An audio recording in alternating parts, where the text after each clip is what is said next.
Hello everyone from Vizag. This was our third day. এখানে আমরা সকাল সকাল রেডি হয়ে গেছিলাম আরাকু ভ্যালি যাওয়ার জন্য। আর এখানে আমরা জানতে পারলাম বেরিয়ে যে আমাদের গাড়ির ব্রেকডাউন হয়ে গেছে, তাই জন্য আমরা অটো ধরে স্ট্রেট চলে গেছিলাম স্টেশনে। আর যেহেতু আমাদের ট্যুর গাইড বলেছিল যে ওখানে গিয়েও টিকিট কাটা যায়, তাই জন্য আমরা ভিস্টাডোমের আগে থেকে টিকিট কাটি। বাট ওখানে গিয়ে তো জেনারেল কোচে এত ভিড় ছিল, মানে এত রাশ ছিল, তাই জন্য আমরা ট্রেনটা ছেড়ে দিলাম, দিয়ে হোটেল ব্যাক করলাম।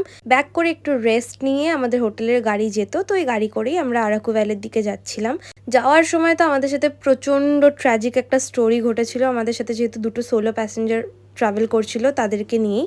বাট যেহেতু আমরা ফ্যামিলি ছিলাম, তো আমাদেরই সব মেনে নিয়ে এগিয়ে যেতে হলো। আর ওখানে তো যাওয়ার পথে রাস্তাটা তো সুন্দর, তার সাথে সাথে এত মাঙ্কিজ থাকে যে কি বলবো। আর অ্যাজ ইউ অল নো, অনুরানের তো মাঙ্কিজ খুবই ভালো লাগে। আর আমরা তো গাড়িতে যেতে যেতে একটু ঘুমিয়েই পড়েছিলাম, বিকজ সকাল থেকে যে হ্যারাসমেন্ট হচ্ছিল সেটা নেওয়া যাচ্ছিল না।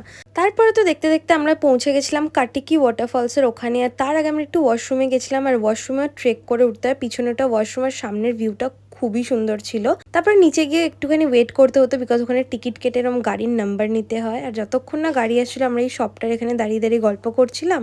আর এই পুচকিটার সাথেও খেলছিলাম। ও তো ওখানে গিয়ে দোকানে বসে বসে অনেক ফ্রেন্ডস বানিয়ে নিয়েছিল। এত মিষ্টি মিষ্টি কথা বলে যে কি বলবো। তারপরে তো কিছুক্ষণ ওয়েট করার পরে আমাদের গাড়ি দিয়ে দিয়েছিল। আর বলতে গেলে কিছুটা অফ রোডিং করে করে আমরা যাচ্ছিলাম টুয়ার্ডস কাটিকি ওয়াটারফলস। আর যখন গাড়িতে বসে বসে যাবে, ওখানে যাওয়ার সময় সিনারিগুলো খুবই দেখতে ভালো লাগে। বাট যদি তোমরা খাওয়া দাওয়া করে গাড়িটায় ওঠো, মানে কি বলবো, অবস্থা খারাপ হয়ে যাবে। ওখানে রাস্তাটা খুবই বাজে।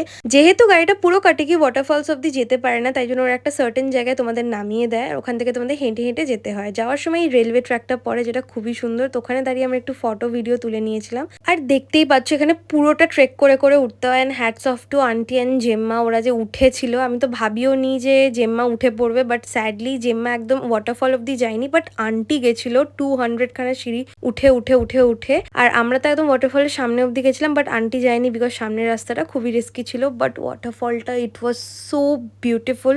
আমার দেখা এটা ফার্স্ট ওয়াটারফল আমার লাইফে, অ্যান্ড থ্যাঙ্কস টু অনুরণ।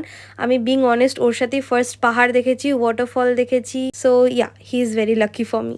তারপর আমরা চলে গেছিলাম বোরো কেভসে। বোরো কেভসে সেরম কিছুই নেই, একটা কেভ যার মধ্যে সুন্দর সুন্দর লাইটিং করেছে, এইটুখানি। তারপর ওখানকার ফেমাস ব্যাম্বু বিরিয়ানি আর ব্যাম্বু চিকেন ট্রাই করেছিলাম, যেটা খাওয়ার পরে আমাদের পরের দিন পেট খারাপ হয়ে গেছিলো। তো গেলে প্লিজ ট্রাই করো না, খুবই বেকার খেতে হয়।